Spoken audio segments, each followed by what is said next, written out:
আসসালামু আলাইকুম। তো কেমন আছো সবাই? এই তো আমি চলে আসলাম ছোট্ট আরেকটি ভিডিও নিয়ে। তো এখানে আমি রান্না বসিয়ে দিয়েছি। তো প্রথমে রান্না করে নেব কাঁচা টমেটোর ভাজি, যেটা আমার অনেক ভালো লাগে, আমার পছন্দের একটি খাবার। এই তো আমি কড়াইতে তেল দিয়ে দিলাম। তেলটা গরম হয়ে যাওয়ার পর তার মধ্যে পেঁয়াজ কাঁচামরিচ দিয়ে টমেটোটা দিয়ে দিলাম। এখন তার মধ্যে হলুদ গুঁড়ো লবণ গুঁড়ো সব দিয়ে ভাজিটা ভালো করে নেড়ে চেড়ে নেব, সব কিছু যাতে টমেটোর সাথে ভালোভাবে মিশে যায়। এখন আমি ঢাকনা দিয়ে ঢেকে দিলাম। আর এইদিকে আমি আরেকটা পাতিলে তেল দিয়ে দিলাম মাছ ভাজার জন্য।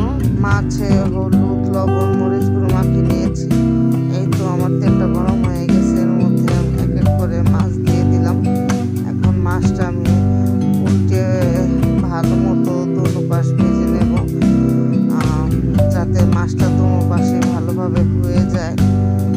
তো এই তো মাছগুলো আমি উল্টিয়ে নিচ্ছিলাম সবগুলো। তো আমার দোনো পাশের মাছ ভাজা প্রায় হয়ে গেছে। এখন আমি মাছগুলো এক এক করে তেল থেকে উঠিয়ে নেব। তো এই তো আমি মাছগুলো সব উঠিয়ে নিচ্ছি। আর এখন আমি দ্বিতীয়বার আবার মাছ দিয়ে দেবো, বাকি মাছগুলো দিয়ে দেবো। বাকি মাছগুলো দিয়ে দিয়েছি।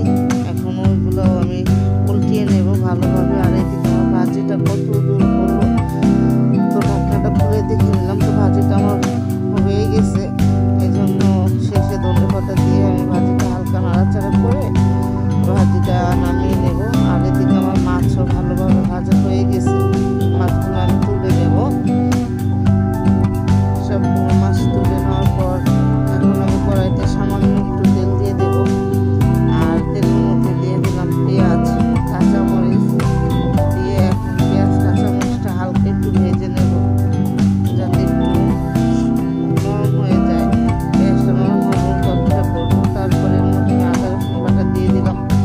আদা রসুন বাটাটা আমি ভালোভাবে তেলের সাথে ভেজে নেব, যাতে আদা রসুন বাটার গন্ধটা না থাকে। আর এরপর আমি এক এক করে সব গুঁড়ো মশলাগুলো দিয়ে দিচ্ছি। হলুদ গুঁড়ো ধনে গুঁড়ো জিরা গুঁড়ো কাঁচা শুকনো মরিচ গুঁড়ো লবণ দিয়ে আমি তেলের সাথে একটু হালকা ভেজে নেব। তেলের সাথে ভেজে নেওয়ার পর এখন আমি পানি দিয়ে দেব মশলাটা ভালো মতো কষানোর জন্য। এই তো আমার মশলাটা কষানো হয়ে গেছে, মশলার উপরে তেল ছেড়ে দিয়েছে। এখন আমি এর মধ্যে কেটে ধুয়ে রাখা তরকারিটা দিয়ে দিলাম। এই তো আমার তরকারিটা মশলার সাথে ভালোভাবে মাখিয়ে নিচ্ছি, যাতে তরকারির সাথে মশলাটা ভালোভাবে হয়ে যায়। এখন আমি তরকারিটা ভালো মতো কষিয়ে নেব। এই তো একবার ঢাকনা খুলে আমি টমেটো দিয়ে দিচ্ছি, পাতলা টমেটো।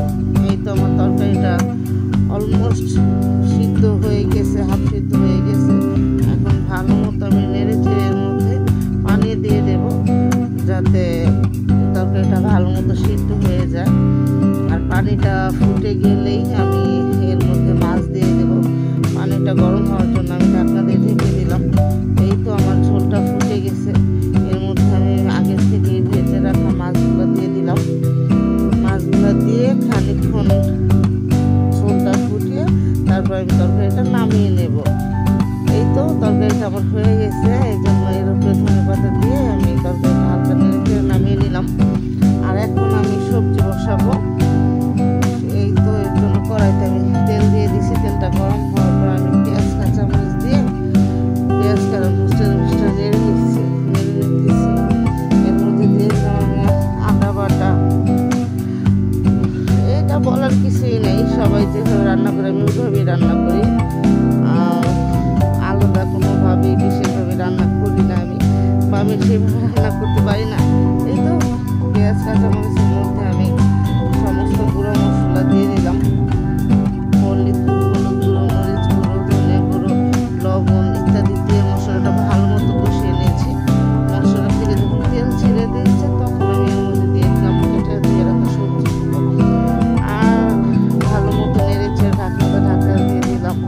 এখন ঢাকনা উঠে আবার নেড়ে চেড়ে নেব। এর মধ্যে আবার আমি টমেটো দিয়ে দিচ্ছি। দিয়ে ভালো মতো নেড়ে চেড়ে নেব।